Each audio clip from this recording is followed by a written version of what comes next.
Tuwang-tuwa sila kapag may pasalubong. Parang mga bata lang ba? Ayan.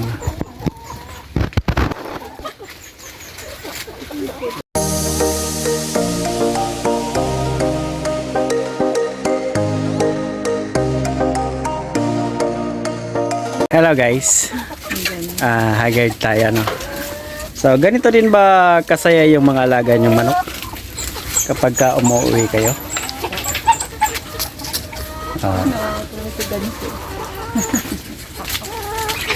Yan. Tuwang-tuwa sila kapag may pasalubong.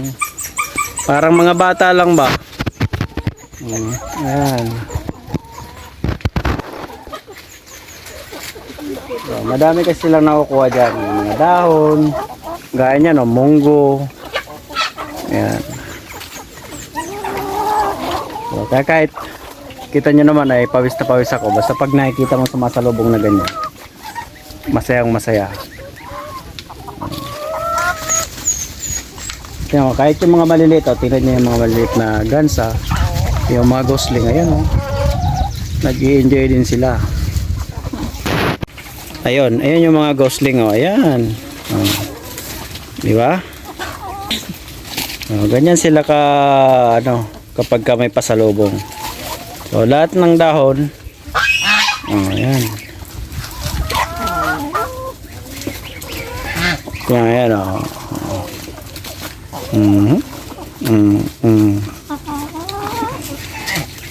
Ayan, munggo. So merong nagbigay ng munggo. Ayan. Tapos meron ding nagbigay ng lumpia wrapper kaso hindi nila yata gusto. Ayan. Expired. Kaya binigay na lang. Pero ang cute ng gosling, oh. Pandaras din sa sa dahon ng cabbage. Tingnan mo. Talagang sila Talaga naman. Parang ko yung short video. Diyan lang kasi may kahoy. Ano pa lang yan? 2 sako pa lang yan. Meron pang 4 na sako doon.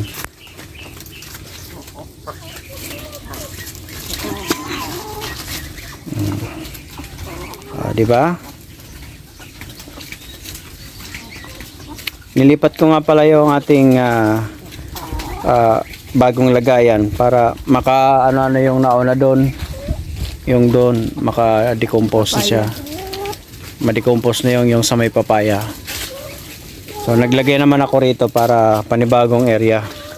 Saka malilim ito.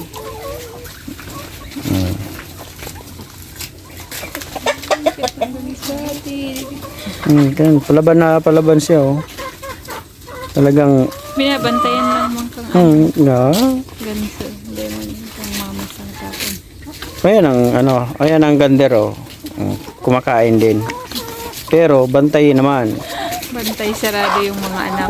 Bantay sarado niya yung mga gosling niya.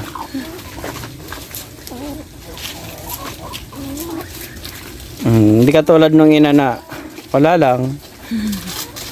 Patingin-tingin lang.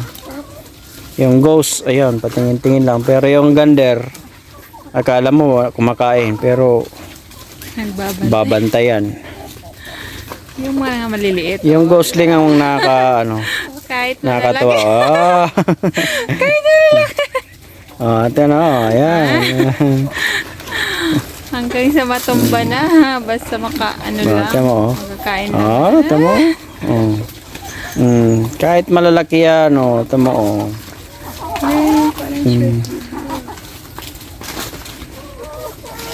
Wala silang pakialam. Basta may lang yan, may makakain lang. makakuha lang sila ng talbos ng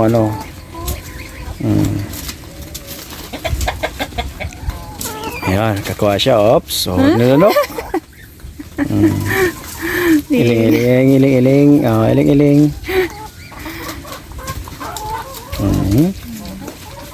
Tapos. Gagawan pa. Gagawan pa. Hanap ulit. Ay, tinakas na ng isa. Tinakas na ng isa. Andito na. Ah! Tinakas pa eh. Hindi pa naman kasi nila kaya, pero gusto nila. Parang inaano din lang. Parang pinuputo lang ng ano. Pero pandala siya. Tingnan mo, Talagang gustong-gusto nilang yung mga berde-berde. Hilig talaga sila. Kaya, oops. Ano, bagyo pitya, no? Oh. Oh, bagyo pitya na nakuha ng isa. Oh. Yung mga dulo ang inaano nila. Malambot pa. Kumain na yung ano, yung goose. Op. Pero ayaw niya talagang ano. Mm. Yung mga ano. Ay! Pero yung isa nauuna na. Oh. Wala nang pakialam. Gutom na kami. Yeah, wala nang pakialam. Gutom na kami. Oops. Sob-sob yung isa. Malaki ba naman eh. Nakulangan pa sa pasalubong na gulay, abay, nagiling pa nga si Habi ng mais. So, ayan, ito nga ibinili niya naman noong nakaraang araw. So, hindi ko nga lang alam kung magkano yung kilo. So, bali may gilingan nga kami rito. So, depende sa laki kung ano ang gusto ni Habi. So, pero si Habi, ang ginagawa niya lang is maliliit para makakain din yung maliliit, tapos yung malalaki, so makakain din nila yung malaki. So, kagaya nitong 3 pirasong manok na nandito sa loob namin. Yung 4 na piraso yan. So, ewan ko nasaan yung isa. So, ayan. Ito yung additional na patukari ni Habi. So, meron din kaming palay. Tapos, itong mais. So, dati, kopra din ay nagpakain din kami sa manok. Yung darak na hinahaluan ng mga gulay-gulay sa paligid. So, yun. Nagawa rin namin yun. So, ang dami naming trinay na pwedeng pakain sa aming mga alaga. So, itong mais, ito yung talagang binibentang mais na patuka talaga sa mga alaga. So, yan. Binili ni Habi. Yun nga lang is hindi pa siya yung nakrack. Talagang natanggal pa lang siya doon sa pinaka body ng mais. So, yan. So, ito yung additional na patukari ni Habi except sa pinapatukan naming palay. Hindi ko lang alam kung ilang kilo nga itong nabili ni Habi, pero halos mga lahati nga rin siya dyan sa Uno Feeds na sako. Siguro mga mahigit 25 kilos din yung nabili. So ito ay hindi niya naman agad-agad, halos lahat ginigiling. So paunti-unti lang, may pagkukuhanan lang siya kapag magbibigay na siya sa mga alaga. So yan yung kanyang gawa. So pang alternate din na pambigay sa mga alaga namin manok, pati sa ganisa. So yan. Yan ang aming mga organic na mga pakain sa aming mga alagang manok. Mas masarap daw kasi ang karne kapag mga organic na napatuka yung ginagamit, di ba? So yun yung namin. Kaya lang ngayon, hindi nga kami makapag-incubate ng mga itlog. Kaya wala pa kami mga additional na sisiw. So, plano rin namin na mag-alaga nga nung natural na manok. So, yun. Plano rin namin na makapag-additional din nun. Kasi, yun ang mas masarap talagang itinola, diba? Yung natural na manok. So, yun. Yun ang gusto namin. Ang nga lang nun is, sila sa mga paglipad-lipad. Hindi kagaya nitong mga heritage chicken na alaga namin. So, hindi sila masyadong ganun katataas lumipad. At saka madali lang silang hulihin. Pero pag yung natural na manok, ay talaga naman napakahirap. So, kailangan nun, kung hindi sa umaga ka maghuhuli habang nagpapakain, ay sa gabi talagang lilihipin para mahuli nga lang. Kung gusto mong magbenta o kaya naman ay magkatay. So, yun yung pagkakaiba ng mga Pero itatry namin na mag-alaga nun. Kahit pangbenta na lang at pangkatay.